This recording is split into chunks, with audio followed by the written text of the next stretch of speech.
Welcome to Maths with Bob. Today we're looking at the arguments of complex numbers, and we're starting to think about the complex numbers themselves as vectors. Here you can see Z1 and Z2. Now I'm actually going to create some vectors, and we're going to have a look at the arguments on a vector, like a vector diagram, so to speak. So the first thing we need to do is we need to clone these vectors, and I need to make copies of them. And so what I do is I just go, it's a bit of a tricky procedure, but you've got to flip them left and right, then you've got to flip them. Okay, so I'll make a copy. Okay, that's actually a copy of Z1, but it's acting in the opposite direction, so that's actually minus Z1. Let's do the same for Z2. Okay, so we'll clone this vector. We'll flip it, and I'll flip it again. Okay. Alright, so we now have, if you like, copies of vectors Z1 and Z2, but you'll notice they're in the opposite direction, and this is very important, okay, for vectors. Okay, as you know, the direction, they have a magnitude and a direction. These have been cloned, so their arguments are actually, well, negatives of each other, in fact, and their moduluses are, in fact, the same. Okay, we're going to... Okay, well, let's start by looking at some arguments, well, the angles these vectors are making. So where is arg Z1? Well, we can see here, hopefully, arg Z1 is that angle there. The angle Z1 makes with the real axis here. Okay, arg Z1. Okay. Arg Z2, okay, is obviously this angle here. Okay, a much smaller angle, you can see there. Okay, now what about the arg of minus Z2? Now, how would I do that? Well, first of all, I can actually do it like this. I could just move that vector anywhere, but how about we actually move it across here and just attach it to the origin? And you can see that the arg of Z2 is that angle there. Now, you'll notice a couple of things. This is acting in the opposite direction, okay? So direction of angles is quite important, okay?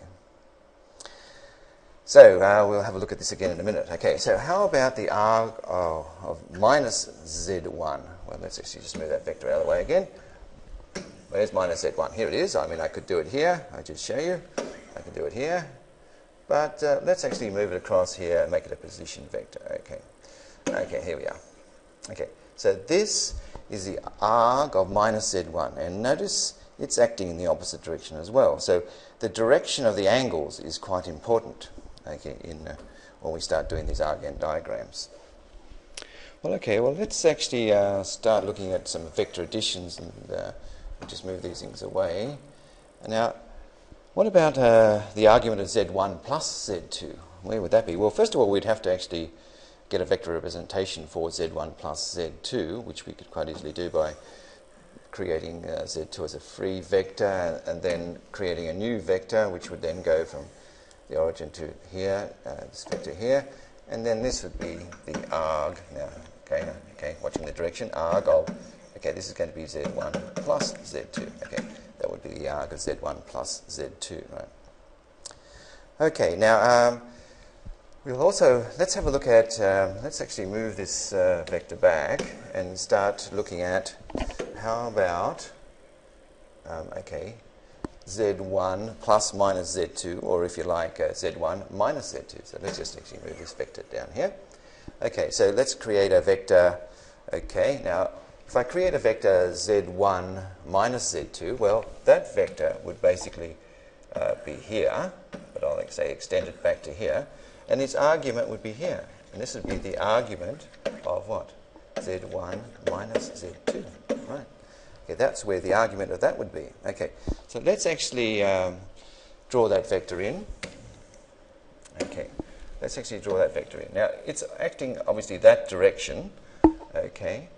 Now, if I actually wanted to do, say, maybe let's have a look at Z2 minus Z1, I'd actually have to, you see, if I just move this away, oops, just created a new vector there. So, okay. Let's say I suppose I wanted to work out what, here we go, now, hold on, we've now, okay, let's actually create this new vector.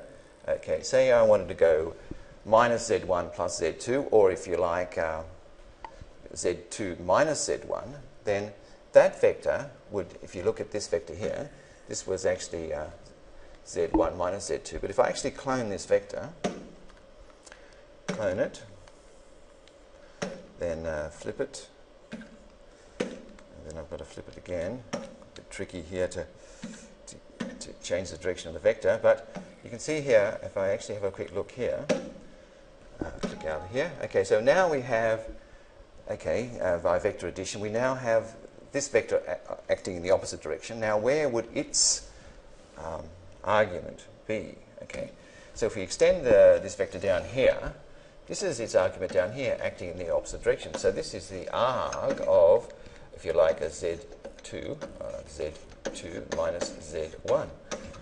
Okay. So you can see here, it can get quite complicated about the what angles are in the Argand diagram. So I'm going to, well, just first of all, let's actually move this point away. Let's actually put it back to the original one. Okay, here we are, z1, and then let's actually put in minus z2. Here we are, minus z2, and puts that vector in back there. Now, okay, so let's actually now mark in. I'll extend that vector just so we can actually see what angle it's going to make.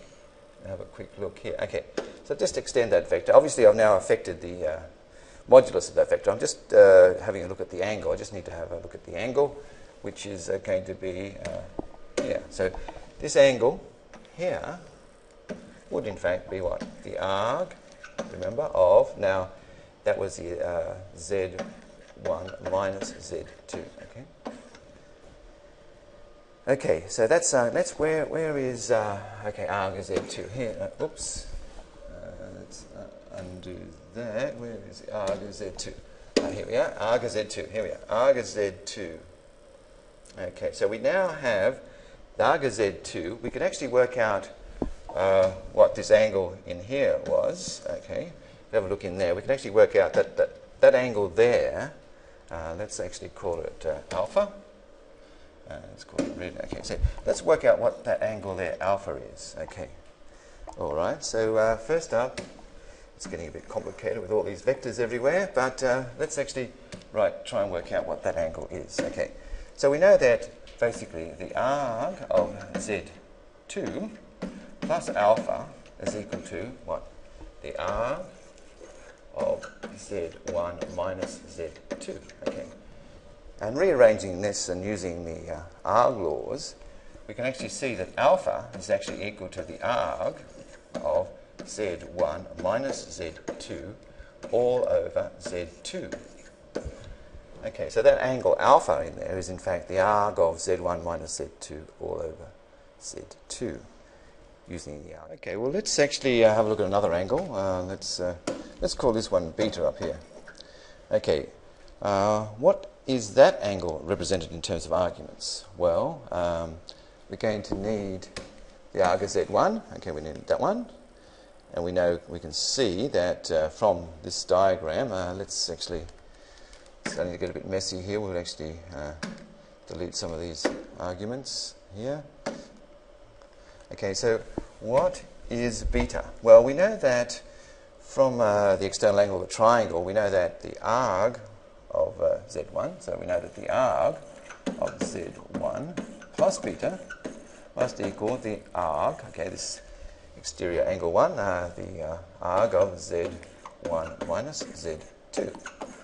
Okay, therefore we can see here beta must equal, rearranging this, arg of z1 minus z2 minus z1, so that would be the arg of z1 minus z2 all over z1. Okay, that's using the arg laws. Okay. All right. Well, we'll stop it for today here. You can see here it's starting to get a little bit messy, and we've got vectors all over the place and arguments. But we'll look at a problem shortly. Thanks for watching. Bye for now.